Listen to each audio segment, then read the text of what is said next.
Okay, hello everyone.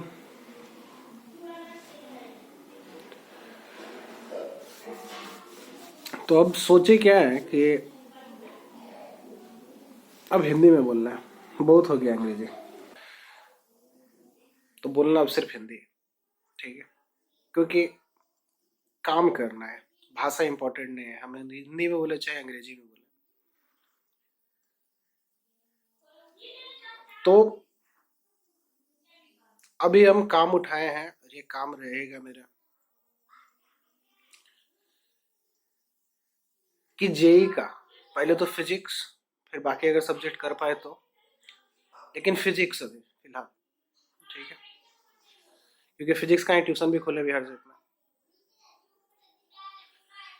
तो physics पहले पूरा पूरी जेई और नीट के लेवल का, कि भाई जेई मेंस का भी क्वेश्चन बने, जेई एडवांस का भी क्वेश्चन है और नीट का भी सारा क्वेश्चन बने, जिसको मेडिकल का तैयारी करना है।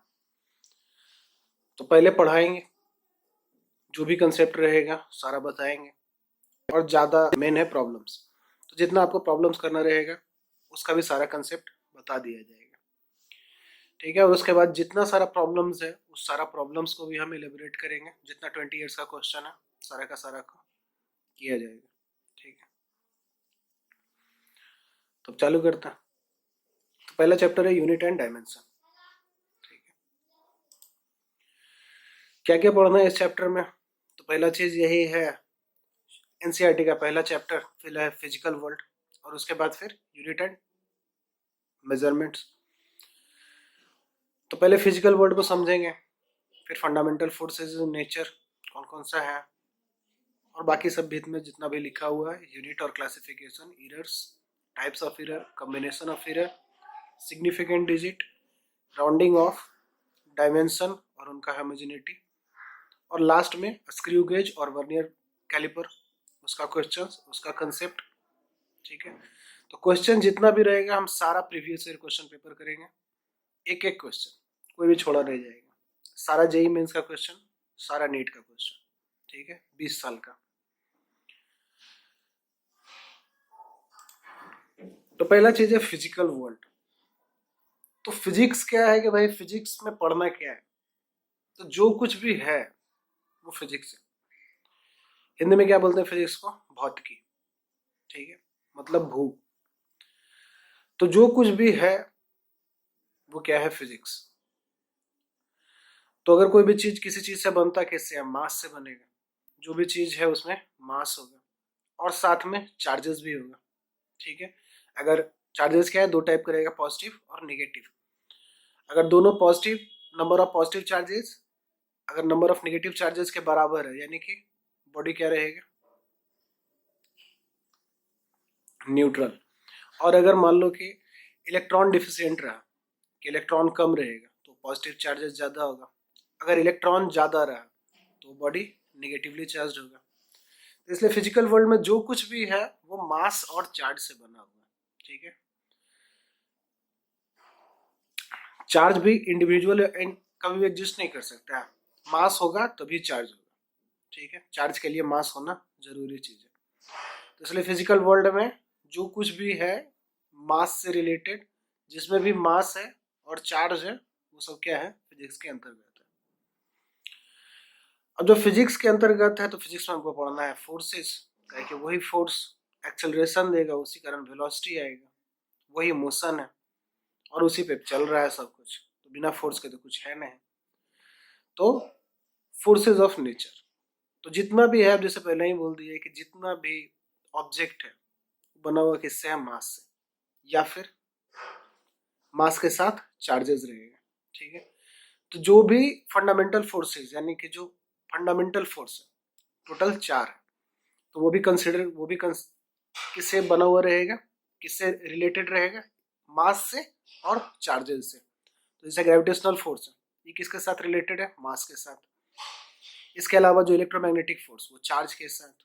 और दो न्यूक्लियर फोर्सेस, स्ट्रॉन्ग न्यूक्लियर और वीक न्यूक्लियर, जो कि अंदर में रहेगा। तो सब माइक्रो कंसेप्ट है।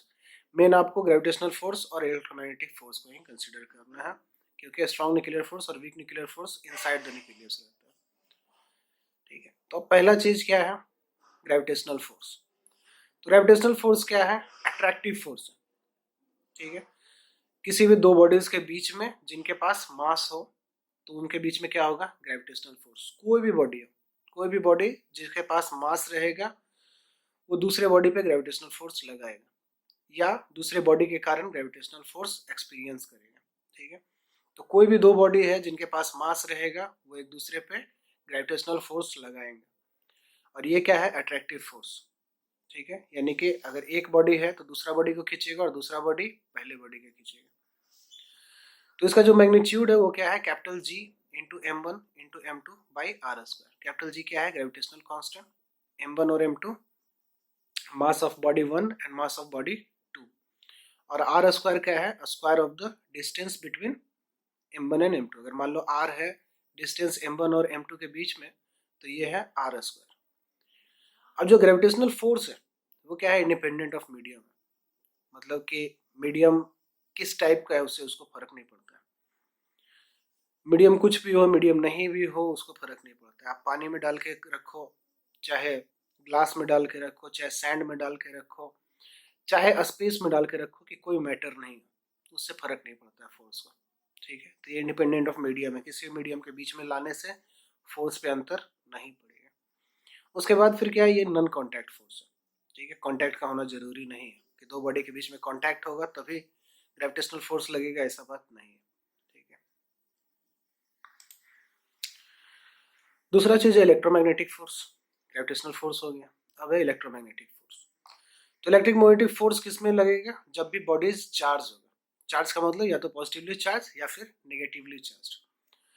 लाइक चार्जेस रिपेल और अनलाइक चार्जेस अट्रैक्ट, यानी कि पॉजिटिव पॉजिटिव रिपेल करेगा, नेगेटिव नेगेटिव रिपेल करेगा, और अनलाइक चार्जेस अट्रैक्ट, यानी कि पॉजिटिव नेगेटिव अट्रैक्ट करेगा, ठीक है। तो जैसे ग्रेविटेशनल फोर्स को भी किसी मीडियम का जरूरत नहीं पड़ता है, वैसे ही इलेक्ट्रोमैग्नेटिक फोर्स को भी किसी मीडियम का जरूरत नहीं है। और इसका मैग्नीट्यूड क्या है? Q1 into Q2 by 1/4πe0 into r square. तो पहले में भी फोर्स क्या था? मास, प्रोडक्ट ऑफ मासेस के डायरेक्टली प्रोपोर्शनल था और inversely proportional to the square of the distances between them.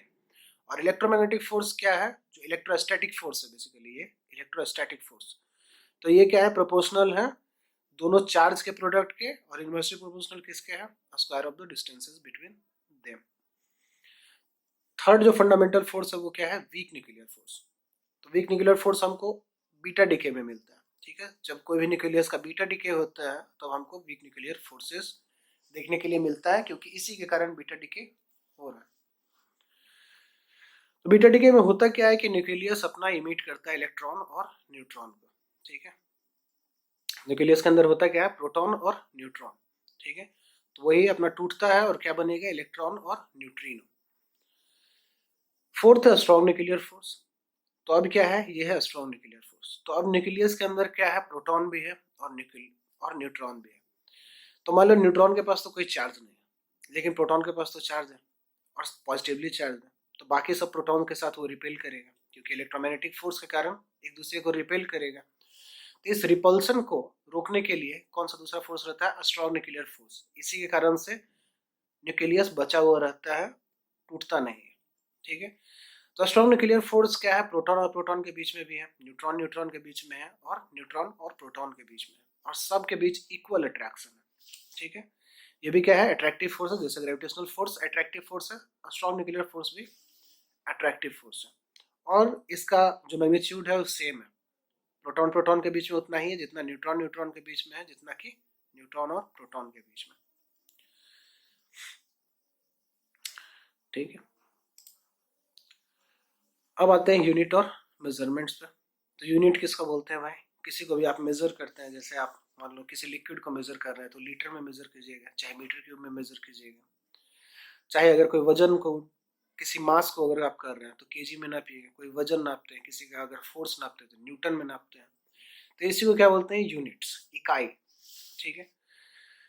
तो इकाई यूनिट्स है क्या? तो ये क्या है? Internationally accepted basic references used for measurements and comparison, ठीक है। तो इंटरनेशनली एक्सेप्टेड होना पहला चीज है, यानी सब लोग माने इसको, अंतरराष्ट्रीय लेवल पे इसको रिकॉग्निशन मिलना चाहिए कि हाँ सब लोग मानते हैं, तभी उसको यूनिट आप बोल सकते हैं। और इसका काम मेजरमेंट करना भी है, यानी माप भी इससे करते हैं और साथ में कंपेयर भी करते हैं। ठीक है, क्योंकि आप अगर 5 kg बोले कि ये 5 kg है तो इसका मतलब क्या है, 5 × 1 kg है वो। ठीक है, 1 kg को ही आप 5 से मल्टीप्लाई कीजिएगा तो 5 kg बन जाएगा। ठीक है, अब क्या है सिस्टम ऑफ यूनिट्स। यूनिट्स को कौन कौन सा सिस्टम में देखते हैं हम लोग। तो पहला है फंडामेंटल या बेस यूनिट। ठीक है, तो फंडामेंटल क्वांटिटीज के लिए फंडामेंटल यूनिट्स, 7 फंडामेंटल क्वांटिटीज है जिसके लिए फंडामेंटल या बेस यूनिट्स यूज करते हैं, और बाकी जितना भी क्वांटिटी है वो क्या है, फंडामेंटल क्वांटिटी के रिस्पेक्ट में ही होता है। 7 फंडामेंटल बेस क्वांटिटीज को ही आप प्रोडक्ट कीजिएगा, डिवाइड कीजिएगा, तो ही आपको बाकी डिराइव्ड यूनिट्स मिलेगा, जैसे हम लोग अभी आगे देखेंगे। फिर क्या है इंटरनेशनल सिस्टम ऑफ यूनिट्स, जिसमें कि सीजीएस है। ठीक है, इंटरनेशनल का मतलब अंतरराष्ट्रीय। तो इसमें सीजीएस यानी सेंटीमीटर, ग्राम और सेकंड। फिर है एमकेएस जिसमें मीटर, किलोग्राम और सेकंड। फिर है एफपीएस जिसमें फूड, पाउंड और सेकंड। फिर ये भी बता दिया कि 1 फुट जो होता है उसमें कितना 12 इंचेस, 1 इंच में 2.54 सेंटीमीटर और 1 पाउंड में 454 ग्राम्स। ठीक है, तो ये 3 क्या है इंटरनेशनल सिस्टम ऑफ यूनिट्स है, सीजीएस, एमकेएस और एफपीएस। जैसे ब्रिटेन में एफपीएस का यूज करते हैं। ठीक है, हम लोग के देश में एमकेएस चलता है भारत में। ठीक है, ब्रिटेन में जैसे एफपीएस चलता है, फुट पाउंड सेकेंड्स। अब जो इंटरनेशनल स्टैंडर्ड्स ऑफ यूनिट्स है, एसआई यूनिट, जिसका कि हम लोग साइंस में यूज करेंगे, जिसका कि हम लोग साइंस में यूज करते हैं, जो भी आप फिजिक्स में पढ़ो, चाहे केमिस्ट्री में पढ़ो, चाहे बायोलॉजी में पढ़ो, कभी भी आप जो भी साइंटिफिक मेथड, जो भी इंजीनियरिंग में काम करने जाओगे, जब इंजीनियरिंग पढ़ने जाओगे, चाहे डॉक्टरी पढ़ने जाओगे, तो हर जगह आपको मिलेगा SI units, international standards units. तो पहले ही बोले थे 7 फिजिकल क्वांट, 7 क्या है फंडामेंटल बेस क्वांटिटीज, जिसमें कि length, mass, time, temperature, amount of substance, electric current और ल्यूमिनस इंटेंसिटी। यही 7 क्या है fundamental quantities, length, mass, time, temperature, amount of substance, electric current and luminous intensity. अब इसका यूनिट क्या है, लेंथ का मीटर, मास का किलोग्राम, एसआई यूनिट। ठीक है, एसआई यूनिट, तो लेंथ का एसआई यूनिट मीटर, मास का एसआई यूनिट किलोग्राम, टाइम का सेकेंड, टेम्परेचर का केल्विन, अमाउंट ऑफ सब्सटेंस का मोल, इलेक्ट्रिक करंट का एम्पियर और ल्यूमिनस इंटेंसिटी का कैंडेला। और जो सिंबल यूज करते हैं इसके लिए, मीटर के लिए स्मॉल एम यूज करते हैं, किलोग्राम के लिए स्मॉल के और जी। ठीक है, किलो का मतलब ऐसे भी 10⁻³ होता है। सेकंड के लिए स्मॉल एस, केल्विन के लिए कैपिटल के, ये small m o l, ampere को कैपिटल ए से दिखाते हैं और कैंडेला को स्मॉल सी और डी। इसके अलावा क्या है, 7 फंडामेंटल क्वांटिटीज तो हो गए। ठीक है, इसके अलावा क्या है, 2 एंगल्स है। ठीक है, प्लेन एंगल और सॉलिड एंगल। और ये एंगल क्या रहता है, डायमेंशनलेस। जैसे इसका तो कुछ डायमेंशन है ना, जैसे लेंथ, मास, ये सब क्या है डायमेंशन है, लेकिन एंगल्स का डायमेंशन नहीं होता क्योंकि ये रेशियो ऑफ लेंथ होता है, वो देखेंगे। तो पहला एंगल कौन सा है, प्लेन एंगल। ठीक है, theta is equal to DL/R, जैसे इस फिगर में देखते हैं। जैसे ये एक आर्क है, DL जो है वो लेंथ ऑफ द आर्क है और R क्या है, रेडियस, और ये थीटा क्या है, एंगल बना रहा है। यही जो आर्क है वो एंगल कितना बना रहा है, थीटा का, जो कि रेडियंस में है। ठीक है, तो आप देख सकते हो कि ये क्या है, डायमेंशनलेस है, क्योंकि जो DL है, लेंथ ऑफ द आर्क है, वो क्या है, मीटर में रहेगा, और R भी मीटर में, यानी थीटा क्या रहेगा, डायमेंशनलेस। और इसको किसको, ये थीटा जो आएगा, आप जो मीटर बाय मीटर करके लाइएगा वो किसमें रहेगा, रेडियन में। अब रेडियन से आपको डिग्री में, चाहे मिनट में, चाहे सेकंड में आपको कन्वर्ट करना है तो कन्वर्ट कीजिए। तो pi radian is equal to 180 degree. Pi का वैल्यू 22/7। ठीक है, 22/7 या 3.14 जनरली हम लोग यूज करते हैं। ठीक है, तो पाई का लेकिन हम लोग यूज करना चाहिए 22/7। तो pi radian is equal to 180 degrees, 1 degree is equal to 60 minutes, 1 minute is equal to 60 seconds. ठीक है, यानी आपको अगर मिनट में दिया हुआ रहे तो पहले मिनट से डिग्री में बनाइए, कैसे आएगा, 1 डिग्री बराबर 60 मिनट। अगर सेकंड में दिया हुआ है तो सेकंड को पहले मिनट में बना दिए, मिनट को फिर डिग्री में बदलिए, डिग्री को रेडियन में बदलिए, तो 1 minute is equal to 60 seconds.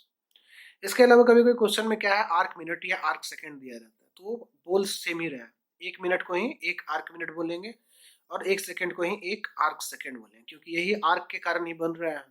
ठीक है, इसको आर्क सेकंड या आर्क मिनट भी बोलते हैं। बोल रहा है वो मिनट है, लेकिन कभी कभी आर्क बोलता है। ठीक है, डिग्री तो डिग्री ही है। सेकंड क्या चीज है? Solid angle. ठीक है, तो ये क्या है? आर्क बनाता है। ये जो एंगल क्या है? ये है प्लेन। प्लेन एंगल किसी एक प्लेन में बनेगा, X Y plane, Y Z plane, कोई भी एक प्लेन रहेगा। ठीक है, सॉलिड एंगल 3D के लिए, ये जैसे 2D हो गया, प्लेन क्या है? 2D, सॉलिड क्या है? 3D। तो यहाँ पे क्या है? जो प्लेन एंगल बना है, मान लो ये area of cross section D A है। ठीक है, एक एरिया डी ए है जो कि एंगल कितना बना रहा है? थीटा। ठीक है, और ये थीटा का किस में नापते हैं? अस्टेरेडियंस। सॉलिड एंगल्स का क्या है यूनिट? अस्टेरेडियंस। ठीक है, तो this is equal to d A by are square. तो यहाँ पे भी जो रेडियस बनेगा, ठीक है, ये एरिया जो बनाएगा रेडियस, उसको क्या बोलेंगे? आर। और ये क्या है? तुम्हारा एरिया हो गया जो कि एंगल बना रहा है थीटा का, और थीटा किस में रहेगा? अस्टेरेडियंस। इसके अलावा कन्वर्जन के लिए आपको याद रखना चाहिए कि 1 litre is equal to 1 decimetre cube, और डेसी का मतलब 10 टू पावर -1 होता है, इसलिए 1 litre is equal to 10 to power -3 metre cube, या 1 metre cube is equal to 1000 litre. ठीक है, तो जनरली ये वैलिड है पानी के लिए, ठीक है, वाटर के लिए, लेकिन यूज हम लोग हर जगह करते हैं कि 1 metre cube is equal to 1000 litre हमेशा यूज करते हैं। वैलिड ऐसे ही पानी के लिए है, लेकिन यूज हर जगह करते हैं। 1 metre cube is equal to 1000 litre. जब भी आपको लीटर को मीटर क्यूब में कन्वर्ट करना है, चाहे मीटर क्यूब को लीटर में कन्वर्ट करना है, तो ये फॉर्मूला लगाएंगे। इसके अलावा 1 टन बराबर 1000 केजी पता है। 1 carat is equal to 0.2 grams. कुछ कुछ वैल्यू है याद रखने के लिए। 1 quintal is equal to 100 KG. 1 bar is equal to 10 to power 5 pascal. 1 hectare is equal to 10 to power 4 metre square, क्योंकि हेक्टेयर क्या है? एरिया नापते हैं। तो 1 हेक्टेयर में कितना होता है? 10 टू पावर 4 मीटर स्क्वायर। बार किसके लिए है? प्रेशर नापने के लिए। कभी भी एटमॉस्फेरिक प्रेशर नापते हैं तो वो किस में नापते हैं? बार में। तो 1 bar is equal to 10 to power 5 pascal. ठीक है, फिर एटमॉस्फेरिक प्रेशर जो हम लोग बोलते हैं एटमॉस्फेरिक प्रेशर, तो उसको किसको बोलते हैं? ATM. 1 ATM is equal to 101325 pascal. ठीक है, 1 atmospheric pressure is equal to 101325 pascal. ठीक है, एटमॉस्फेरिक प्रेशर क्या होता है? वो प्रेशर जो कि एटमॉस्फेयर हम लोग पे डालता है। ठीक है, कुछ और वैल्यू जैसे 1 एंगस्ट्रॉम। ठीक है, तो 1 एंगस्ट्रॉम इज इक्वल टू क्या होता है? 10 टू पावर -10 मीटर। एंगस्ट्रॉम किसके लिए यूनिट है? लेंथ के लिए। ठीक है, ये साइज ऑफ द न्यूक्लियस हम लोग नापते हैं, तो किस में नापते हैं? एंगस्ट्रॉम में। इसके अलावा फर्मी है। Fermi is equal to 10 to power -15 metre. फिर है एस्ट्रोनॉमिकल यूनिट। ये सब लेंथ के लिए। एस्ट्रोनॉमिकल यूनिट, तो एक एस्ट्रोनॉमिकल यूनिट क्या है? Distance between sun and earth. जो सन और मतलब धरती और सूरज के बीच का जो डिस्टेंस, उसको क्या बोलते हैं? Astronomical unit.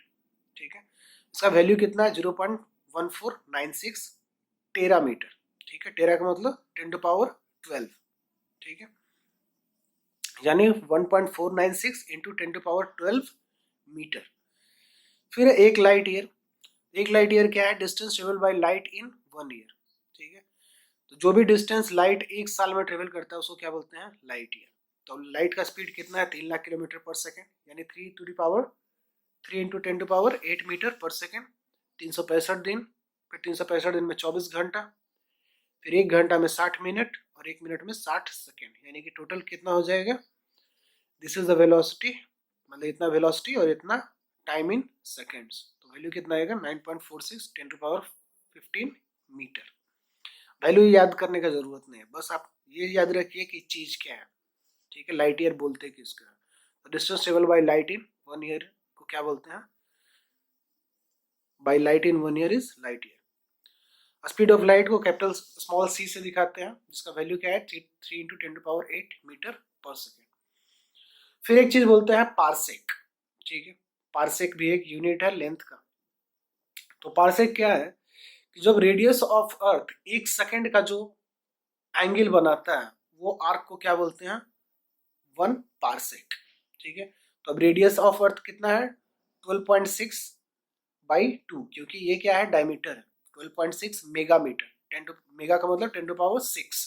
ठीक है, तो ये क्या है? Mega metre. 12.76 मेगामीटर। ये क्या है? डायमीटर। तो रेडियस क्या हो जाएगा इसका? हाफ।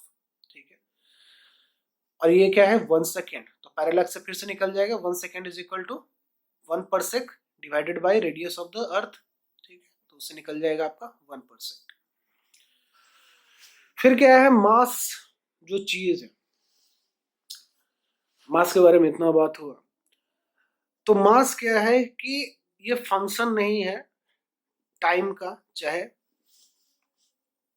टेम्परेचर, प्रेशर या लोकेशन, इस पर मास नहीं डिपेंड करता। ठीक है, अगर टेम्परेचर चेंज हो जाए तो मास नहीं चेंज होगा, अगर प्रेशर बदल जाए तो मास नहीं बदलेगा, वॉल्यूम बदलेगा। ठीक है, आप टेम्परेचर चेंज कीजिए वॉल्यूम बदल जाएगा, प्रेशर चेंज कीजिए वॉल्यूम बदल जाएगा, मास नहीं बदलेगा। ठीक है, मास किस में नापते हैं? किलोग्राम्स, ग्राम्स, ये सब चीज में नापते हैं, पाउंड्स में। तो मास क्या है? Amount of the matter contained in a substance. जितना मैटर किसी सब्सटेंस में हो उसी को मास बोलते हैं। ठीक है, तो मास कभी भी टाइम या मतलब कि टेम्परेचर या प्रेशर से नहीं बदलेगा और ना ही लोकेशन पे डिपेंड करता है। यानी कि आप धरती पे जितना मास है, अगर किसी ऑब्जेक्ट का, किसी आदमी का मास अगर धरती पे इतना है, तो अगर चांद पे भी चल जाए तो उसका मास नहीं बदलेगा। वेट बदल सकता है क्योंकि वेट mg है। ठीक है, लेकिन मास नहीं बदलेगा। ठीक है, मास कभी भी is independent of temperature and pressure and location. ठीक है, आप टेम्परेचर बदल दीजिए मास नहीं बदलेगा, प्रेशर बदल दीजिए मास नहीं बदलेगा, चाहे लोकेशन बदल दीजिए मास नहीं बदलेगा। फिर क्या है? जब आप पढ़ते हैं तो छोटा छोटा वैल्यू जो भी, चाहे एटॉमिक मास पढ़े, चाहे एटॉमिक वेट पढ़े, तो उसको किस में जान मापते हैं? चाहे एटॉमिक नंबर पढ़े, एटॉमिक वेट पढ़े, तो उसको एटॉमिक मास यूनिट में नापते हैं। ठीक है, तो 1 एटॉमिक मास यूनिट या 1 unified atomic mass unit is equal to क्या होता है? 1/12 of the mass of the 1 atom of carbon 12 isotope. ठीक है, तो 1/12 of the mass of 1 atom of 1 carbon isotope जो होगा उसका क्या बोलते हैं? 1 एटॉमिक मास यूनिट। और इसका वैल्यू कितना है? 1.66 इंटू 10⁻⁻27 kg। ठीक है, तो एटॉमिक मास यूनिट क्या है? 1/12 of the mass of 1 atom of carbon 12 isotope. ठीक है, यानी वो कार्बन जिसका कि एटॉमिक मास क्या है? 12।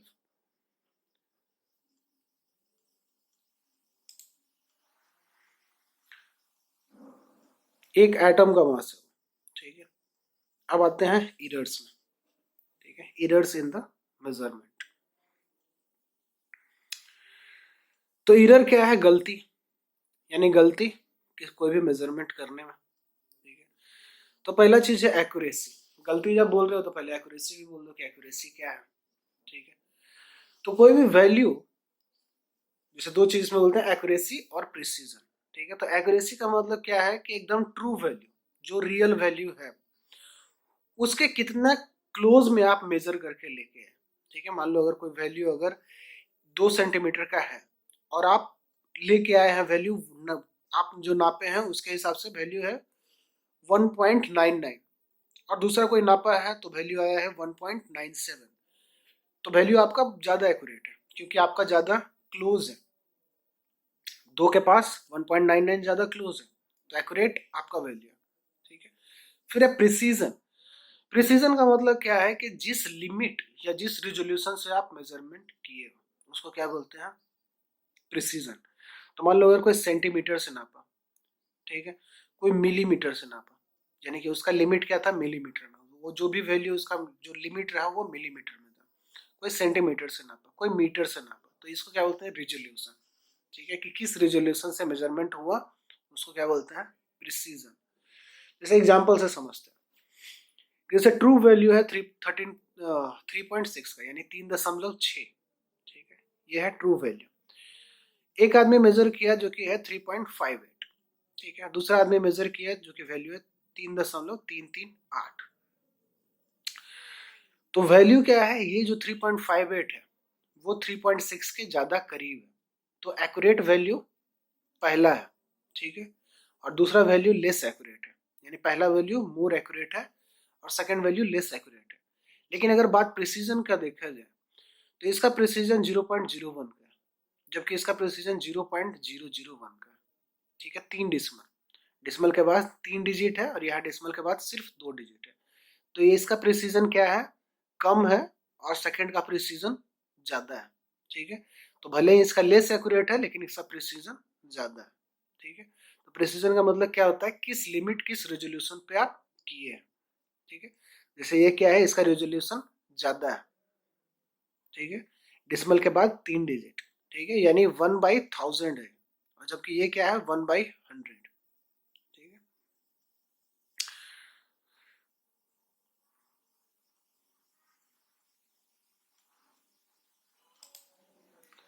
अब है टाइप ऑफ एरर।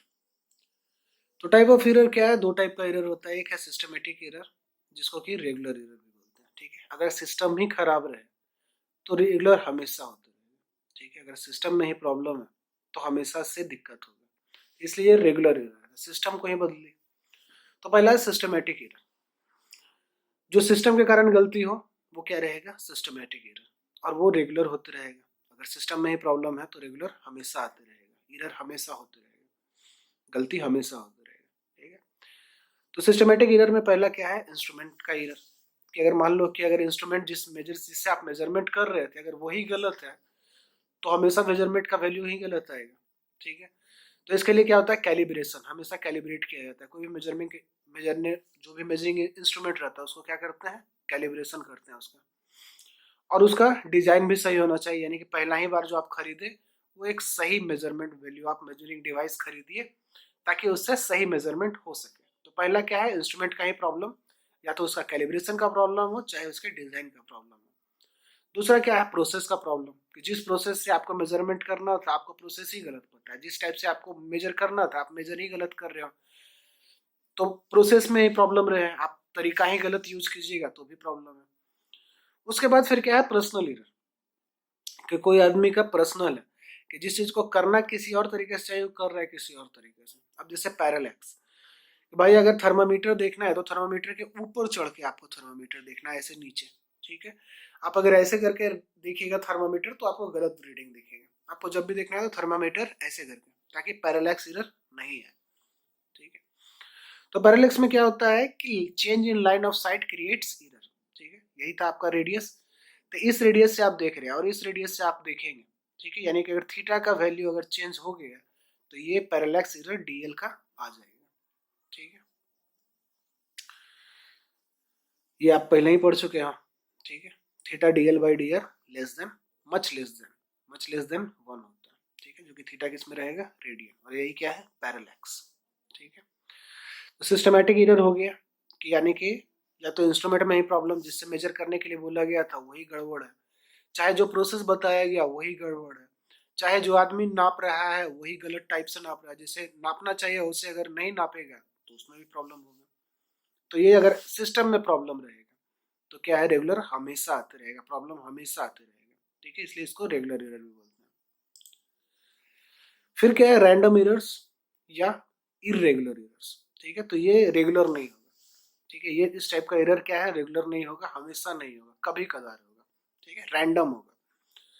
तो जैसे लीस्ट काउंट एरर हो गया। ठीक है, ये कभी भी लीस्ट काउंट का जो गलती होता है रेजोल्यूशन वाला। ठीक है, जैसे रेजोल्यूशन का अगर गलती हो कि लास्ट जो सिग्निफिकेंट डिजिट रहता है उसमें गड़बड़ हो सकता है, 6 हो सकता है, 7 हो सकता है, तो उसमें हो सकता है। ठीक है, तो लीस्ट काउंट या रेजोल्यूशन का जो एरर होता है वो क्या रहता है, रैंडम एरर। और लीस्ट काउंट रेजोल्यूशन बोलते क्या है, जो smallest value that can be measured by the instrument is called the resolution of the instrument और least count of that instrument. ठीक है, तो मान लो अगर कोई इंस्ट्रूमेंट कोई मिलीमीटर में नाप सकता है, यानी कि सबसे छोटा वैल्यू वो 1 मिलीमीटर का नापेगा, जबकि दूसरा इंस्ट्रूमेंट है सेंटीमीटर में नाप सकता है, यानी कि सबसे छोटा जो वैल्यू करेगा वो सेंटीमीटर का रहेगा। यानी पहला का रेजोल्यूशन क्या है, 0.001 मीटर, जबकि सेकंड का रेजोल्यूशन क्या है, 0.01 मीटर। ठीक है, तो जैसे वर्नियर कैलिपर है उसमें क्या है, 0.1 मिलीमीटर का रेजोल्यूशन है, उसका लिस्ट काउंट कितना है, 0.1 मिलीमीटर। और वही स्क्रू गेज रहे तो उसका लिस्ट काउंट कितना है, 0.01 मिलीमीटर। अब आते हैं एरर का कैलकुलेशन। ठीक है,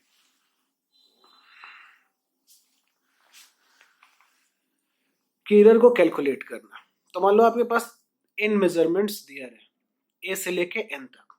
ये क्या है, मेजरमेंट्स, वैल्यू दिया हुआ A1 A2 A3 सो n तक, ठीक है। तो ये सारा क्या है, मेजरिंग का वैल्यू दिया हुआ है।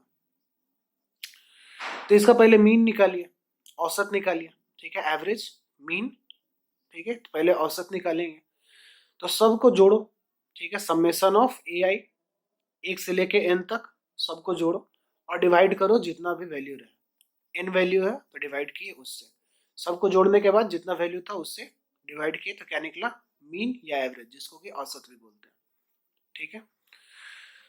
उसके बाद फिर क्या है, ऑब्सोल्यूट एरर निकालते हैं। तो ऑब्सोल्यूट एरर में क्या है, जो भी मेजरिंग वैल्यू था, जो भी आपका वैल्यू मेजर करके लाए थे, उसमें से एवरेज वैल्यू घटा दिए, जो एवरेज वैल्यू अभी ए मीन निकाले और उसका मॉडुलस लगाए, यानी कि सिर्फ पॉजिटिव वैल्यू रखना है, नेगेटिव नहीं, ठीक है। फिर आप निकाले ऑब्सोल्यूट एरर, फिर इस ऑब्सोल्यूट एरर का भी क्या निकाले, ऑब्सोल्यूट मीन एरर, ठीक है, यानी सारे ऑब्सोल्यूट एरर को जोड़े और डिवाइड किए जितना भी वैल्यू था। तो अब कोई भी वैल्यू ए जो रहेगा वो क्या रहेगा, ए mean plus minus delta A mean, यानी कि ये मीन वैल्यू जो एवरेज वैल्यू है प्लस माइनस ये ऑब्सोल्यूट एरर, ठीक है। कोई भी value average value plus absolute mean error में रहेगा, ठीक है। तो जो भी रेंज आएगा, यानी कि जो मिनिमम वैल्यू रहेगा वो क्या रहेगा, ए mean minus delta A mean, और जो हाईएस्ट वैल्यू रहेगा वो क्या रहेगा, ए मीन प्लस डेल्टा ए मीन, ठीक है। तो यही क्या बनेगा आपका रेंज, यानी लोएस्ट वैल्यू से लेके हाईएस्ट वैल्यू।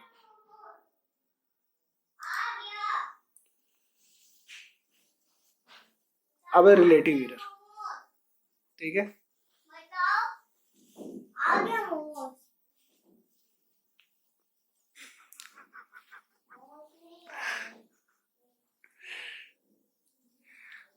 ठीक है, फिर क्या है, रिलेटिव एरर, ठीक है। ऑब्सोल्यूट एरर हो गया, तो ऑब्सोल्यूट एरर का क्या है, यूनिट सेम रहेगा, जैसा जो मेजरमेंट दिया रहे उसी मेजरमेंट में एरर भी दिया हुआ रहेगा। लेकिन रिलेटिव एरर क्या है, डायमेंशन लेस रहता है। ये क्या है, delta mean by absolute mean, यानी कि एब्सोल्यूट मीन जो एरर है डिवाइडेड बाय मीन, मीन जो रहता है मेजर्ड वैल्यू का मीन, ठीक है। डेल्टा ए मीन क्या है, एब्सोल्यूट मीन एरर, और ए मीन क्या है, mean of the measured value, ठीक है, यानी औसत जो भी आप निकाले हो सारे का। तो जो परसेंटेज यानी रिलेटिव एरर को भी परसेंटेज में दिखाते हैं, तो परसेंटेज में करने का मतलब क्या है, इंटू 100 कर दीजिए, किसी भी वैल्यू को आप 100 से मल्टीप्लाई कर दीजिएगा तो वो कैश में आ जाएगा, परसेंटेज में, ठीक है। तो जनरली कोई भी वैल्यू क्या है, या तो एब्सोल्यूट एरर के साथ दिया रहेगा या तो रिलेटिव एरर के साथ, या फिर परसेंटेज ऑफ रिलेटिव एरर, ठीक है।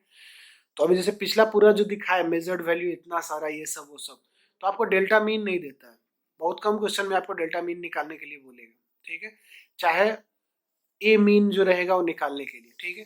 ना आपको जनरली डेल्टा ए मीन निकालने की जरूरत पड़ेगा, ना ए मीन निकालने की जरूरत पड़ेगा, जनरली वैल्यू आपको ए प्लस डेल्टा ए करके दिया हुआ रहेगा, ठीक है। यानी ढेर सारा वैल्यू से आपको मीन नहीं निकालना है और फिर मीन से डेल्टा ए मीन नहीं निकालना है, आपको डायरेक्ट वैल्यू ए प्लस डेल्टा ए दिया रहेगा, ठीक है। यानी single values with absolute error, relative error और परसेंटेज एरर, क्वेश्चन हमेशा ऐसा ही रहता है। फिर क्या है, स्टैंडर्ड डिविएशन, ठीक है।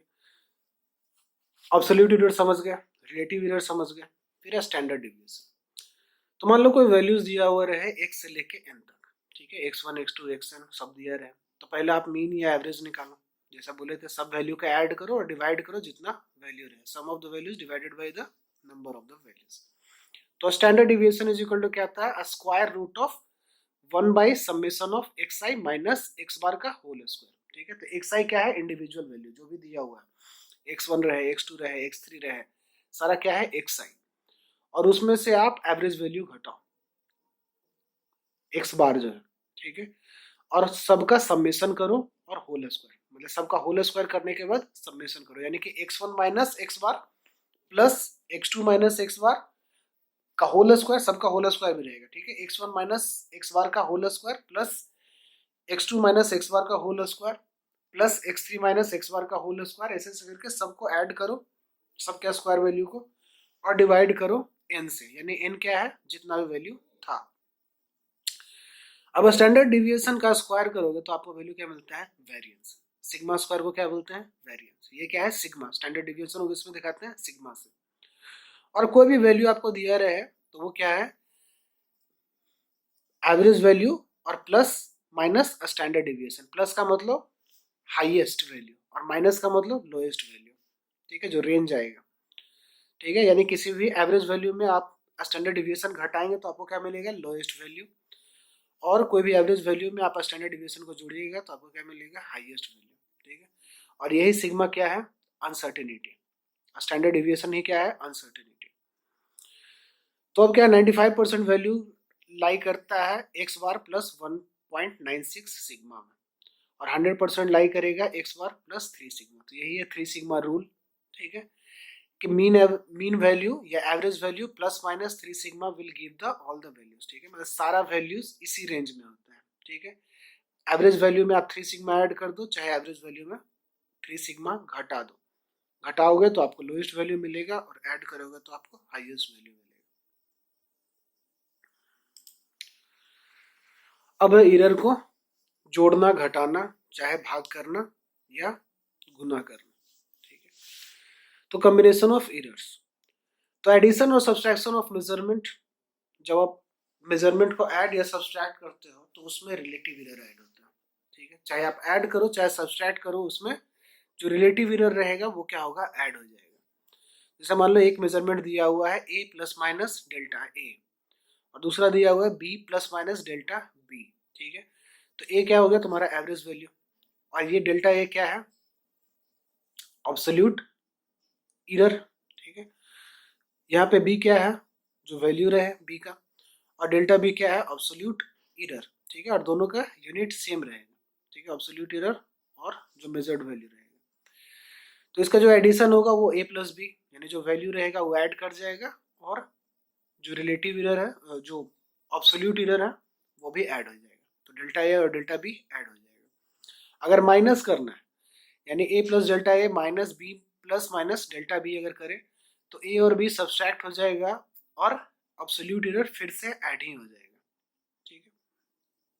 अगर मल्टीप्लिकेशन या डिवीजन हो तो मान लो ये value divided by this value, तो ये दोनों वैल्यू अपना डिवाइड हो गया और रिलेटिव एरर ऐड हो जाएगा। तो यहाँ पे क्या होता है, रिलेटिव एरर ऐड।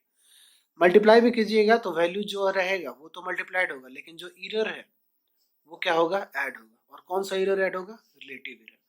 यानी मल्टीप्लिकेशन और डिवीजन हो तो वहाँ पे रिलेटिव एरर ऐड होता है, और एडिशन और सब्सट्रैक्शन रहे तो वहाँ पे एब्सोल्यूट एरर ऐड होगा, ठीक है।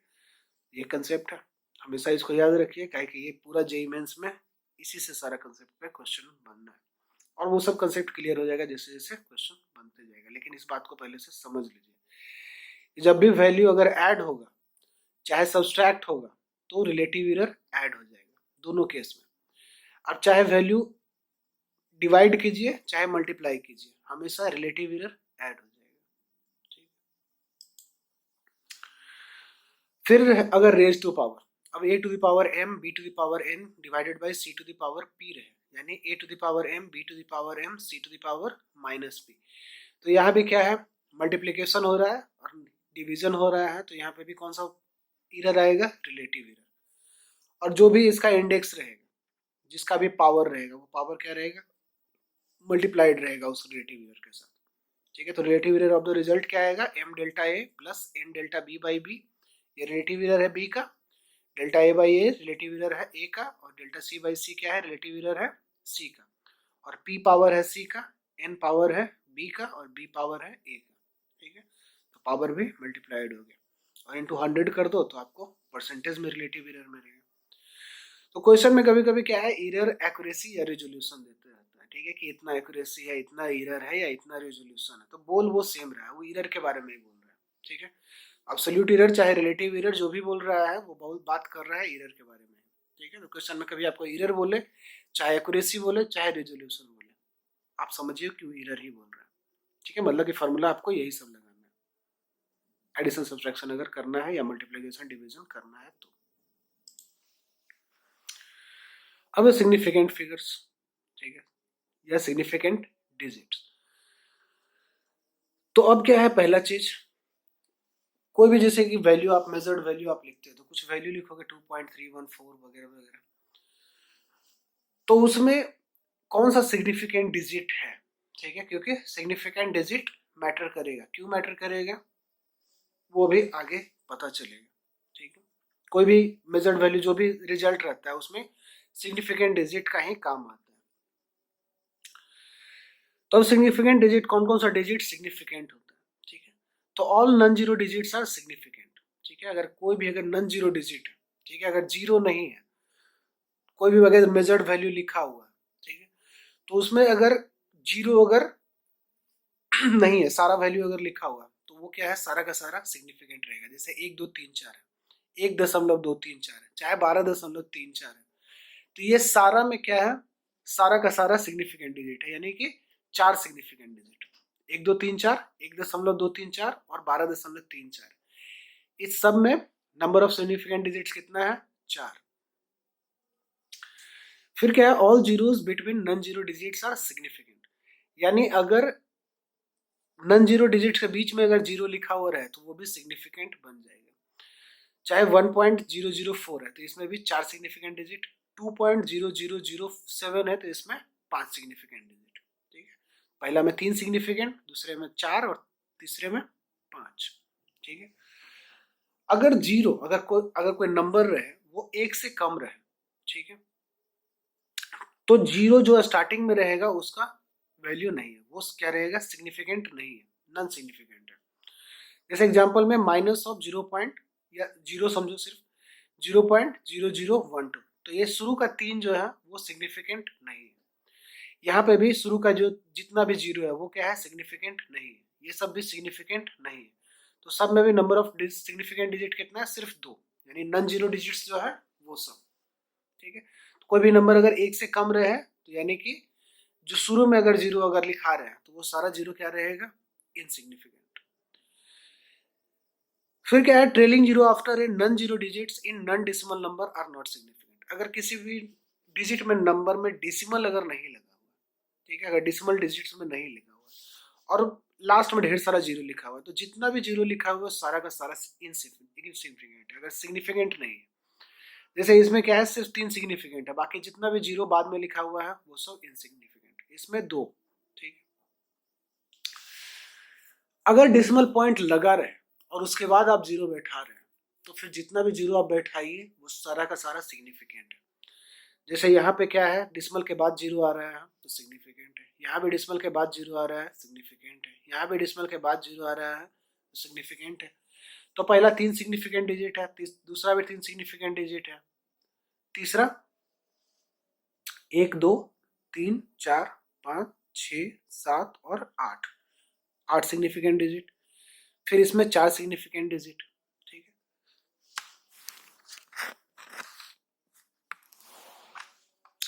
लास्ट वाले में 4, इसमें 8, ठीक है, इसमें 3 और इसमें भी 3।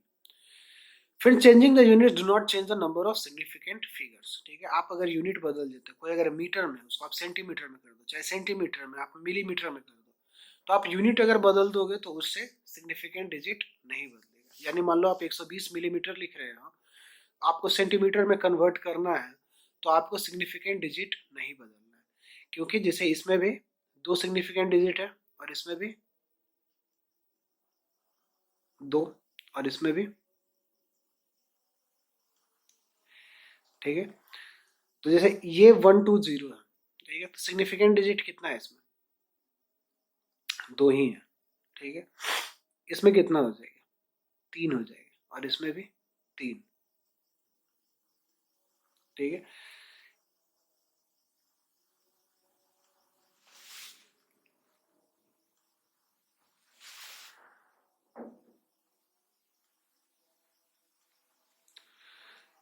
यानी कि आपको 120 मीटर अगर आपको लिखना है, ठीक है,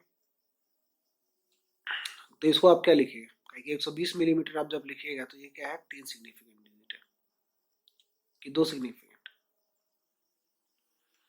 ये 2 सिग्निफिकेंट डिजिट है। 120 मीटर क्या है, 2 सिग्निफिकेंट डिजिट, यहाँ पे 3 सिग्निफिकेंट डिजिट और यहाँ पे भी 3 सिग्निफिकेंट डिजिट, ठीक है। इसको थोड़ा सा चेंज कर लीजिएगा, 120 मिलीमीटर को ठीक है, यहाँ पे सेंटीमीटर से मीटर में गया, 3 सिग्निफिकेंट डिजिट है, यहाँ भी 3, यहाँ भी 3, लेकिन यहाँ पे क्या है 2। ठीक है, तो जब भी आप चेंजिंग यूनिट्स कीजिए तो सिग्निफिकेंट डिजिट्स नहीं बदलना चाहिए। जैसे यहाँ पे 2 है, तो यहाँ पे 3 और यहाँ पे 3। ठीक है, तो एक बार फिर से समझ लेते हैं सिग्निफिकेंट डिजिट को, कि कभी भी अगर नॉन जीरो डिजिट्स रहे तो उसमें क्या है, सारा का सारा सिग्निफिकेंट है। अगर नॉन जीरो रहे तो वो सारा सिग्निफिकेंट डिजिट है। अगर जीरो बीच में आता है नॉन जीरो डिजिट्स के तो वो सिग्निफिकेंट रहेगा। अगर कोई नंबर एक से कम है और उसके आगे में जीरो आ रहा है तो सारा जीरो नॉन सिग्निफिकेंट है। अगर कोई डिजिट में डिसिमल नहीं लगा हुआ और लास्ट में ढेर सारा जीरो लगा हुआ है तो जितना भी जीरो आप लगाइएगा वो सारा डिजिट वो इनसिग्निफिकेंट है, यानी उसका कोई वैल्यू नहीं, मतलब इनसिग्निफिकेंट है। वैल्यू तो है, इनसिग्निफिकेंट है। फिर अगर डिसिमल लगा दे और डिसिमल लगाने के बाद आप ढेर सारा जीरो लगा रहे हैं तो वो जितना भी जीरो लगाइएगा सारा सिग्निफिकेंट रहेगा। ठीक है, और ये लास्ट वाला चीज, अगर यूनिट आप बदलते हो तो सिग्निफिकेंट फिगर नहीं बदलेगा, सिग्निफिकेंट नहीं बदलेगा। जैसे यहाँ पे क्या है 120 मिलीमीटर, यहाँ पे क्या है 2 सिग्निफिकेंट डिजिट है। जब इसको चेंज किया तो यहाँ पे 3 है और यहाँ पे भी 3 है। ठीक है, यहाँ पे भी कितना होना चाहिए 3 ही। 120 मिलीमीटर को भी आपको लिखना है 3 सिग्निफिकेंट डिजिट में। अब साइंटिफिक नोटेशन। ठीक है, तो साइंटिफिक नोटेशन क्या है, किसी को भी एक डिसिमल को एक डिसिमल से बाहर रखिए और बाकी को आप 10 के पावर में रखिए। ठीक है, 10 के पावर में बाकी सबको रखिए। किसी भी नंबर को अगर लिखना है तो एक डिसिमल को, एक डिजिट को डिसिमल से बाहर रखिए और बाकी को 10 के पावर में रखिए। तो जो पावर क्या है वो ऑर्डर ऑफ द मैग्नीट्यूड है, और एक डिसिमल को आप, एक नंबर को आपको डिसिमल से बाहर में रखना है। जैसे 6.203 इंटू 10 टू पावर 23, जो कि क्या है एवोगाड्रो नंबर। फिर number of significant digits in a number written in scientific notation is excluded. ठीक है, तो आपको 10 टू पावर बी जो भी लिखा हुआ है, 10 के पावर में जो कुछ भी लिखा है उसको आपको कंसीडर नहीं करना है। कंसीडर करना है सिर्फ ये वैल्यू को। ठीक है, इसी वैल्यू से आपको सिग्निफिकेंट डिजिट निकालना है। जैसे इसमें नंबर ऑफ सिग्निफिकेंट डिजिट कितना है 4। ठीक है, 1 2 3 4, नंबर ऑफ सिग्निफिकेंट डिजिट 4। फिर क्या है, डिवाइडिंग और multiplying numbers in any mathematical formula has infinite significant digit. मान लो अगर radius is equal to D by 2 अगर लिख रहे हैं तो यहाँ पे 2 का सिग्निफिकेंट डिजिट क्या है, इनफाइनाइट है। ठीक है, कितना भी हो सकता है। अगर सर्कमफेरेंस ऑफ द सर्कल लिखते हैं 2 पाई आर, तो इसमें 2 जो है उसमें क्या है, सिग्निफिकेंट डिजिट क्या है, इन्फिनिटी का। ठीक है, तो 2 क्या है, आप 2 भी लिख सकते हैं, 2.0 भी लिख सकते हैं, 2.000 भी लिख सकते हैं, 2 पॉइंट जितना भी आपको जीरो बैठाना है आप लिख सकते हैं। ठीक है, 2 पॉइंट करके। तो जैसे पहला में क्या है, नंबर ऑफ सिग्निफिकेंट डिजिट 1 है, इसमें क्या है 2 है, इसमें क्या है 4 हो जाएगा, और इसमें 1 2 3 4 5 हो जाएगा। ठीक है, इन्फिनिटी तक जा सकता है, जितना भी आप बढ़ाना चाहो। ठीक है, तो कभी भी अगर मल्टीप्लाइंग कोई फार्मूला अगर लिख रहे हैं और उसमें कोई अगर डिजिट आ रहा है तो उसका नंबर ऑफ सिग्निफिकेंट डिजिट कितना होगा, इन्फिनिटी। बिरसा लेके गया होगा।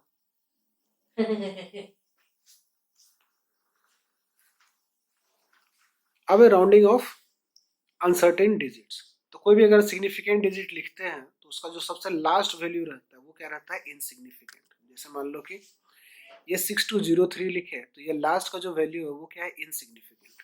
ठीक है, इसको क्या बोलते हैं, जैसे हम लिखे थे 2.314, तो जो लास्ट का है वो क्या है, अनसर्टेन डिजिट। ठीक है, और ये जो 3 है वो क्या है, रिलायबल डिजिट्स। ठीक है, ये 4 क्या है, अनसर्टेन डिजिट, और ये 3 शुरू वाला जो क्या है वो सब रिलायबल है। टोटल इसमें 4 सिग्निफिकेंट डिजिट है, ये लास्ट वाला अनसर्टेन डिजिट है। तो यही अनसर्टेन डिजिट का क्या होता है, राउंडिंग ऑफ, अगर हमको करना पड़े तो। ठीक है, कि मान लो अगर हमको कोई भी कैलकुलेशन करने हैं और हमको डिसिमल में लिखा हुआ है 4 सिग्निफिकेंट डिजिट का, और उस 4 सिग्निफिकेंट डिजिट को हमको 3 सिग्निफिकेंट डिजिट में करना है तो राउंडिंग ऑफ आपको करना पड़ेगा। ठीक है, तो इसका तरीका है। तो अगर अनसर्टेन डिजिट जो भी, जैसे लास्ट का जो डिजिट है तो यही अनसर्टेन है, तो अगर ये 5 से कम रहे तो इसको हटा दे सकते हैं, कोई फर्क नहीं पड़ेगा। अगर 5 से कम रहे तो 2.244 रहे तो उसको आप 2.24 लिख सकते हैं।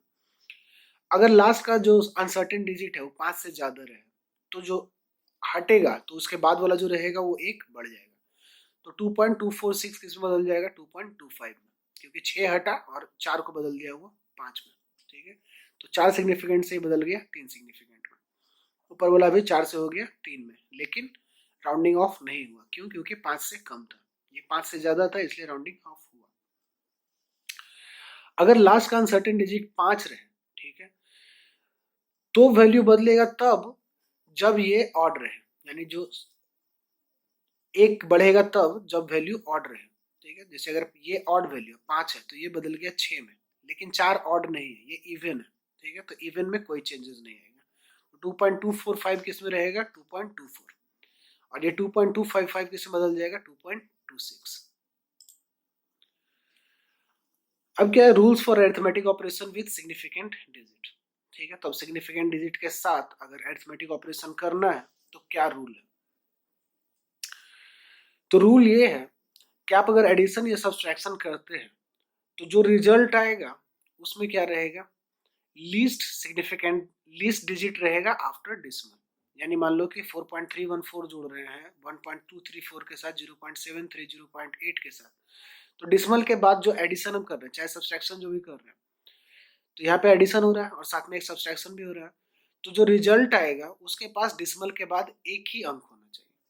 ठीक है, यहाँ पर जैसे कि जो जितना भी कर रहे हैं उसमें से एक 0.8 है और 0.8 के पास डिसिमल के बाद सिर्फ एक ही अंक है, तो यानी जो मेरा रिजल्ट रहेगा उसमें भी डिसिमल के बाद एक ही अंक रहेगा। ठीक है, तो वैल्यू मेरा आया है 5.478, लेकिन हमको इसको राउंड ऑफ करके किस में लिखना है, 5.5 में। तो यही है सिग्निफिकेंट डिजिट का अरिथमेटिक ऑपरेशन का रूल, कि जब भी आप एडिशन या सब्सट्रैक्शन करते हैं तो जो रिजल्ट लिखेंगे वो क्या लिखेंगे, जो भी वैल्यू आप लिखे उसके जो लीस्ट डिसिमल रहे।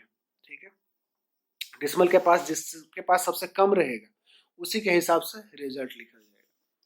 अगर मल्टीप्लिकेशन या डिवीजन होता है तो उसमें क्या है, रिजल्ट डिपेंड करेगा सिग्निफिकेंट डिजिट में, और जो लिस्ट सिग्निफिकेंट डिजिट रहेगा एडिशन या मल्टीप्लिकेशन या डिवीजन में, उस हिसाब से रिजल्ट लिखा जाएगा। जैसे इसमें क्या है, सिग्निफिकेंट डिजिट क्या है, 2, और इसका सिग्निफिकेंट डिजिट कितना है, 5। ठीक है, तो वैल्यू मेरा आया ये, लेकिन हमको रिजल्ट किस में लिखना है, 2 सिग्निफिकेंट डिजिट में, तो इसको राउंड ऑफ करके लाएंगे तो ये क्या आएगा, 6.0। ठीक है, जैसे 3 को हटाए कुछ नहीं फर्क पड़ा, लेकिन 6 को हटाएंगे तो वो इसको 3 बना देगा, नहीं 6 को हटाएंगे तो इसको 3 बना देगा, फिर 3 भी हट जाएगा, ये 9 हटेगा तो इसको 1 बढ़ा देगा, तो ये 0 हो जाएगा और ये 6 हो जाएगा।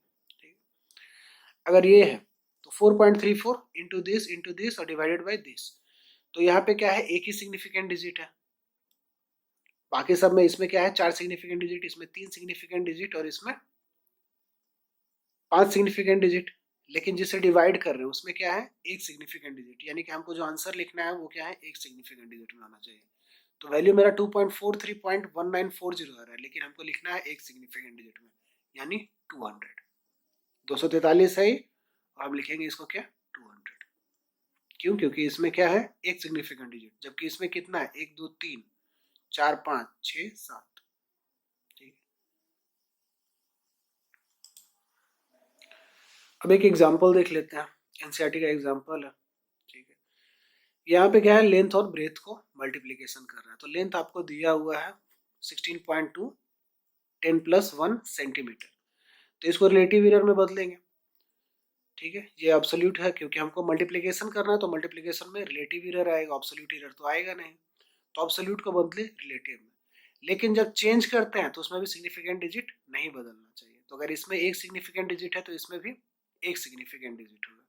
ठीक है, तो एब्सोल्यूट और relative error both have the same number of significant, इसमें भी एक, इसमें भी एक। आप अगर चेंज करते हैं, कन्वर्जन करें, तो उसमें सिग्निफिकेंट डिजिट नहीं बदलना चाहिए। इसको भी आप चेंज किए 10.1, इसको बदले रिलेटिव एरर में, फिर रिलेटिव एरर को भी, यहाँ पे भी एक सिग्निफिकेंट डिजिट है तो यहाँ पे भी हमको एक सिग्निफिकेंट डिजिट रखना है। ठीक है, कैसे आया ये, 0.1 डिवाइडेड बाई 10.1 और इंटू 100 कीजिएगा तो ये वैल्यू आएगा। यहाँ पे 0.1 डिवाइडेड बाई 16.2 इंटू 100 कीजिएगा तो ये वैल्यू आएगा। फिर लेंथ इंटू ब्रेथ किए तो ये दोनों मल्टीप्लाई हो गया और ये दोनों ऐड हो जाएगा। ठीक है, तो वैल्यू क्या आया, 1.6। लेकिन जब ऐड कर रहे हैं, ठीक है, जब भी एडिशन हो रहा है तो हमको अभी लिखना क्या है, मेरा जो वैल्यू होना चाहिए, क्या कि एल इंटू बी लिख रहे हैं, तो हमको भी किस में, जैसे इसमें 3 सिग्निफिकेंट, इसमें भी 3 सिग्निफिकेंट, तो यहाँ पे भी जो रिजल्ट आएगा वो किस में रहेगा, 3 सिग्निफिकेंट डिजिट में। ठीक है, और ये इसको भी करना है 1 सिग्निफिकेंट डिजिट में, 1.6 को कर दिए 1 फिर इसको भी अगर राउंड ऑफ करना है रिलेटिव एरर से, एब्सोल्यूट एरर में, ये रिलेटिव एरर में है, फिर इसको एब्सोल्यूट एरर में बदल दिए, तो मल्टीप्लाई कर दिए। ठीक है, तो 164 प्लस 3.28 सेंटीमीटर, और इसको भी एक ही सिग्निफिकेंट डिजिट में रखेंगे, तो 3.28 को भी किस में लिखेंगे, 3 सेंटीमीटर। ठीक है, तो एडिशन और सब्सट्रैक्शन करते हैं, तो रिजल्ट में क्या है, लीस्ट नंबर आफ्टर डिसमल। तो अब जैसे क्या है, इसके पास 1.0.6 है और ये 1 है, तो 1 के पास तो 0 नहीं है, डिसमल नहीं है इसके पास, तो इसलिए मेरे पास डिसमल नहीं होना चाहिए। यहाँ पे क्या है, मल्टीप्लिकेशन हुआ है। ठीक है, तो मल्टीप्लिकेशन में क्या होता है, सिग्निफिकेंट डिजिट देखा जाता है। ठीक है, तो जो सिग्निफिकेंट डिजिट लीस्ट होगा वही रखेंगे, तो इसमें क्या है, लीस्ट क्या है, दोनों के पास 3 सिग्निफिकेंट डिजिट है, तो यानी कि रिजल्ट भी 3 सिग्निफिकेंट डिजिट में आएगा। ठीक है, फिर से समझना है तो समझिए, लेंथ ब्रेथ दिया हुआ है एब्सोल्यूट एरर के साथ। ठीक है, तो एब्सोल्यूट एरर को हम रिलेटिव एरर में बदले, क्यों, क्योंकि हमको एरिया निकालना है। ठीक है, एरिया के लिए ये दोनों मल्टीप्लाई हुआ, लेकिन मल्टीप्लिकेशन करते हैं तो सिग्निफिकेंट डिजिट उतना ही होना चाहिए जितना कि लीस्ट रहे, और दोनों के पास 3 है, इसलिए रिजल्ट भी हमको 3 सिग्निफिकेंट डिजिट में लिखना है। फिर जब डिवाइड या मल्टीप्लाई करते हैं, यानी मल्टीप्लिकेशन और डिवीजन होता है, तो उसमें रिलेटिव एरर आता है, और रिलेटिव एरर ऐड होता है। तो एडिशन का क्या रूल है कि भाई डिसमल के बाद उतना ही अंक होगा जितना लीस्ट में होना चाहिए, तो जब एक के पास अगर डिसमल नहीं है तो यानी रिजल्ट के पास भी डिसमल नहीं होगा। ठीक है, और बाकी कन्वर्जन हुआ है, तो अगर रिलेटिव एरर को परसेंटेज, मतलब कि अगर एब्सोल्यूट एरर को रिलेटिव एरर में बदलना है तो डिवाइड कर दिए 0.1 डिवाइडेड बाय 16.2 इंटू 100 करेंगे तो रिलेटिव एरर आ जाएगा। ठीक है, और ये क्या है, सिग्निफिकेंट डिजिट सेम रहेगा, यानी कि आप अगर यूनिट बदलिएगा तो उससे सिग्निफिकेंट डिजिट नहीं बदलता। अब डायमेंशन का कहानी, डायमेंशंस ऑफ फिजिकल क्वांटिटीज। ठीक है, तो ऐसे इससे हम लोग रिप्रेजेंट किसको करते हैं, डायमेंशन। जब भी कभी ऐसा बोले तो इसका मतलब क्या होता है, डायमेंशन ऑफ। ठीक है, तो डायमेंशन ऑफ लेंथ क्या है, एल, डायमेंशन ऑफ एम क्या है, एम। रिप्रेजेंट करते हैं टाइम को कैपिटल टी से, टेम्परेचर को कैपिटल के से, अमाउंट ऑफ सब्सटेंस को मोल से, इलेक्ट्रिक करंट को कैपिटल ए से, लिमिनस इंटेंसिटी को सी डी से।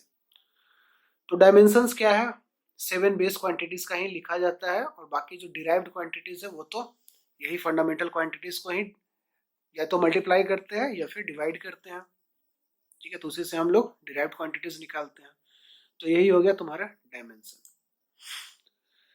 तो जो मैकेनिक्स है, यानी कि जो मोशन चैप्टर रहेगा, मैकेनिक्स, पूरा जो मैकेनिक्स है उसमें सारा क्वांटिटीज क्या है, एलएमटी के टर्म में रहेगा। एल क्या है, डायमेंशन है लेंथ का, एम क्या है, मास का डायमेंशन, और टी क्या है, टाइम का डायमेंशन, कैपिटल टी। जैसे फोर्स का डायमेंशन क्या है, M L T minus 2, acceleration L T minus 2, और वॉल्यूम एम के पावर 0 यानी 1 हो जाएगा, और एल क्यूब और टी के पावर 0। ठीक है, तो टी के पावर भी 0 1 यानी एल क्यूब। तो वॉल्यूम हम लोग किस में नापते हैं, metre cube, acceleration metre per second square, और फोर्स मास इंटू एक्सेलरेशन। ठीक है, तो kilogram metre per second square, जिसको कि न्यूटन भी बोलते हैं। और यही है डायमेंशनल फार्मूला। जब आप किसी को डायमेंशन के टर्म में लिखो, जैसे M L T minus 2 force के लिए लिखे, चाहे एक्सेलरेशन के लिए एल टी माइनस 2 लिखे, या वॉल्यूम के लिए m0 L cube T not लिखे, या चाहे सिर्फ एल क्यूब लिखे, तो इसी को क्या बोलते हैं, डायमेंशनल फार्मूला। तो physical quantity are written in terms of their dimension, तो उसको क्या बोलते हैं, डायमेंशनल फार्मूला। डायमेंशनल इक्वेशन, किसी का भी आप कोई भी क्वांटिटी लिख के और उसका डायमेंशन लिख दो, जैसे dimension of force is equal to M L T minus 2, dimension of acceleration is equal to L T minus 2, और dimension of volume is equal to L cube. तो ये क्या है, डायमेंशन। तो एंगल क्या है, डायमेंशन लेस होता है, ऊपर हो गया। तो एंगल क्या है, डायमेंशन लेस है। ठीक है, यानी कि इसका कोई डायमेंशन नहीं होता।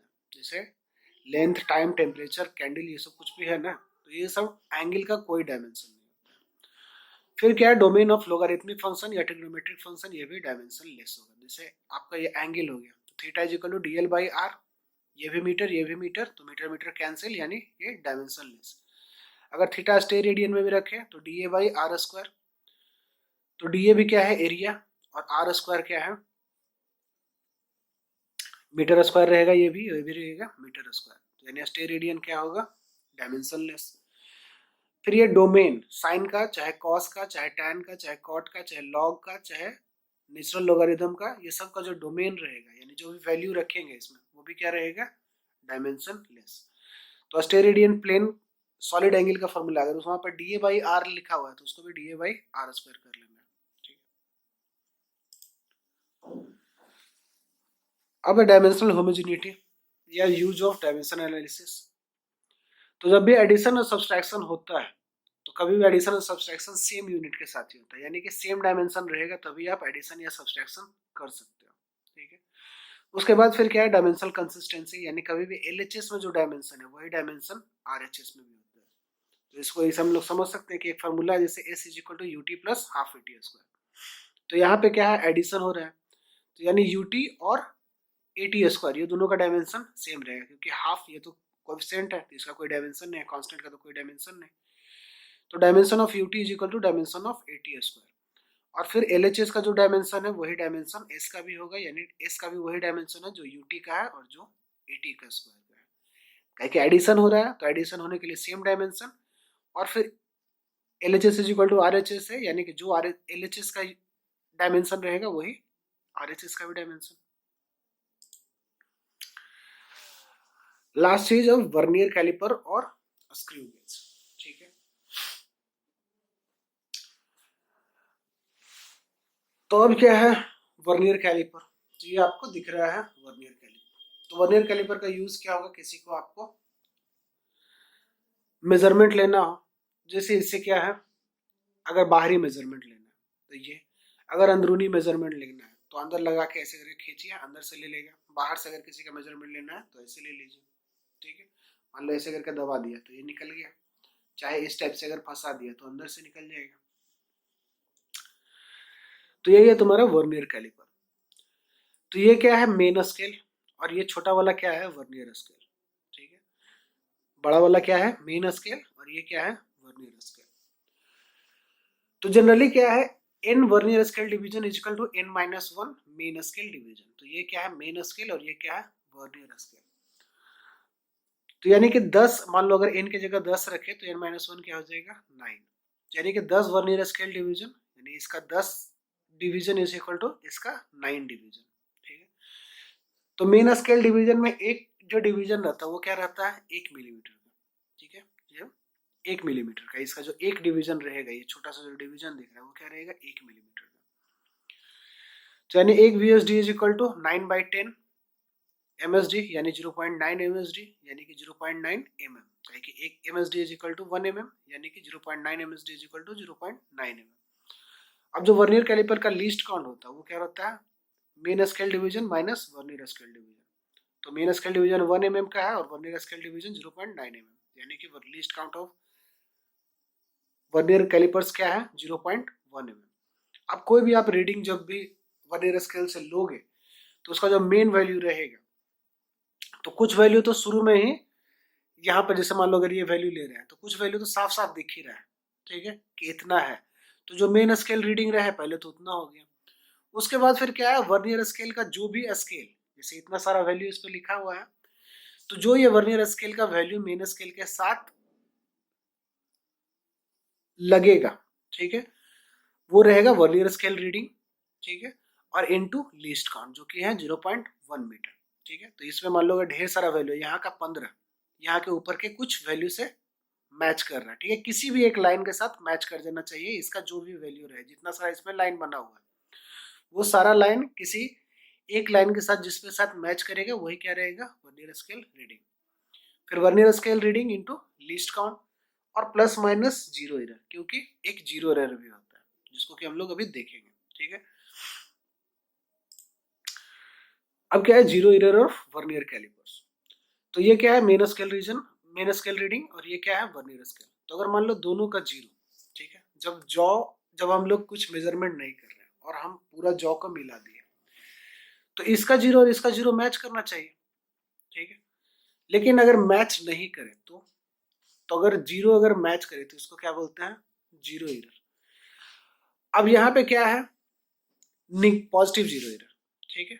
तो और आप मेजरमेंट अभी लिए भी नहीं और शुरू में ही ये रीडिंग कुछ दिखा रहा है, ठीक है, यानी वर्नियर स्केल पहले ही घुमा हुआ, तो ये क्या है, पॉजिटिव जीरो एरर। यानी कि जो भी वैल्यू हम लेंगे मेजर करेंगे उसमें से इस वैल्यू को आपको घटाना पड़ेगा, यानी पॉजिटिव जीरो एरर घटाना पड़ेगा। और ये क्या है, निगेटिव जीरो एरर, यानी मेन स्केल रीडिंग से भी वर्नियर स्केल का रीडिंग जो है जीरो उसका है वो आगे जा रहा है, तो ये क्या है, निगेटिव जीरो एरर।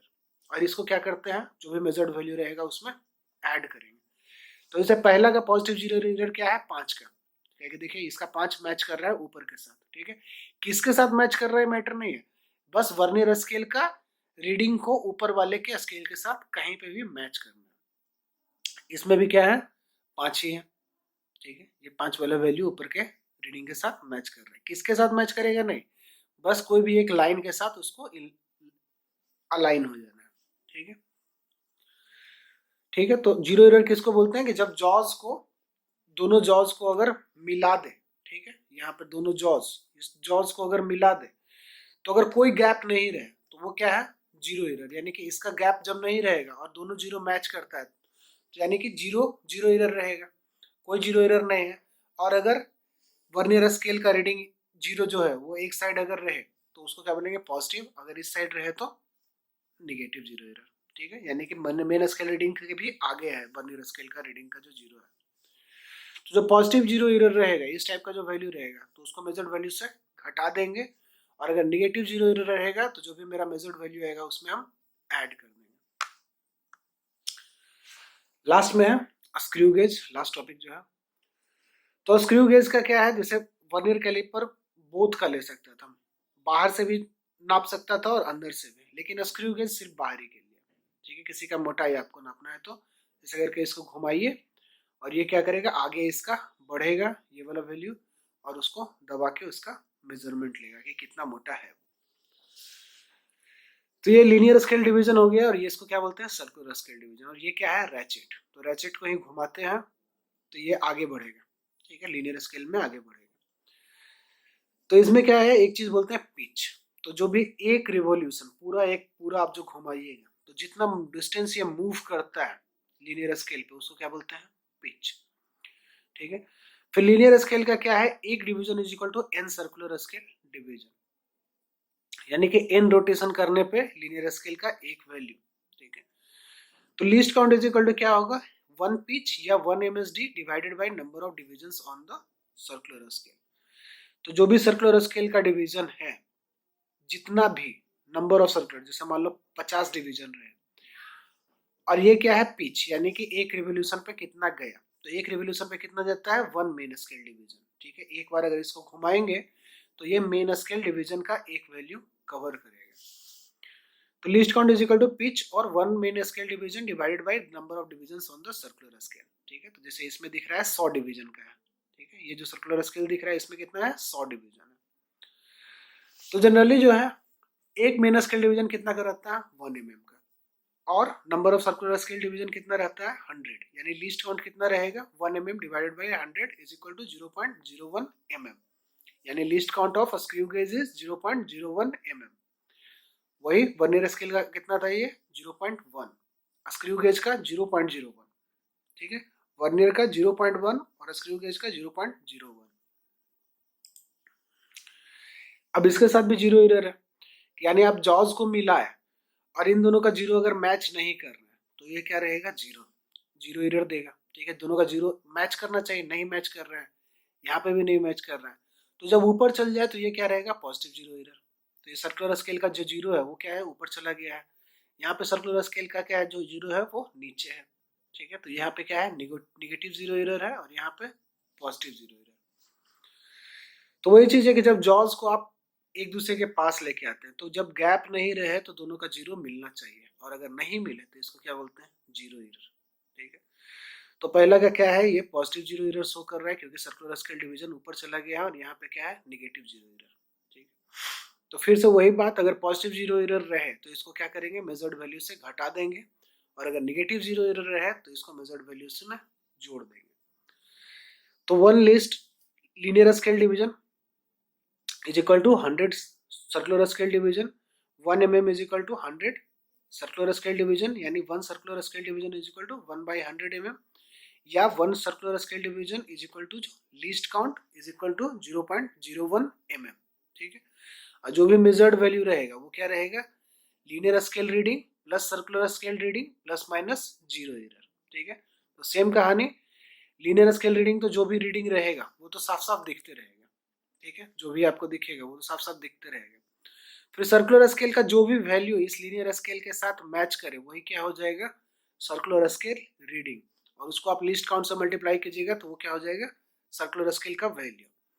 और फिर जीरो एरर का भी वही कहानी है कि जब जीरो जीरो एरर तो सबसे शुरू में ही निकाल लेना है, जब जॉ को मैच करेंगे तो उस समय हम लोग देखेंगे कि भाई ऊपर जा रहा है कि नीचे जा रहा है। तो अगर ऊपर जा रहा है तो पॉजिटिव एरर है, यानी कि मेजर्ड वैल्यू से घटाना है, और निगेटिव अगर नीचे रहे तो यानी निगेटिव एरर है, उसको ऐड करना है। ठीक है, तो इस प्रकार से पूरा यूनिट डायमेंशन खत्म, जितना भी कंसेप्ट था सब बता दिए हैं, इससे ज्यादा कंसेप्ट है नहीं, और इसके बाद बस न्यूमेरिकल बनाना है। ठीक है, दोनों का।